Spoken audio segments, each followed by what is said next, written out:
Yeah.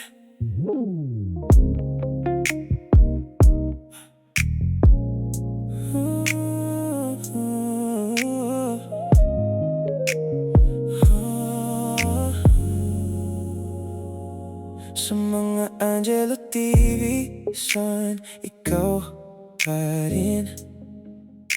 Sa bawat tingin mo nawawala ako.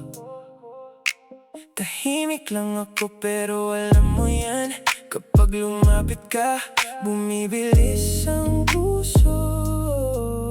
Ang kamay mo sa akin parang ulan, dahan-dahan pero tumatagos, hindi ko kailangan.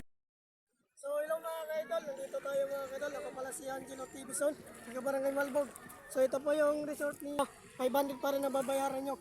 Pero sold na mga ka-idol, maganda naman. Nakikita niyo mga ka-idol, medyo mga payag-payag na yan.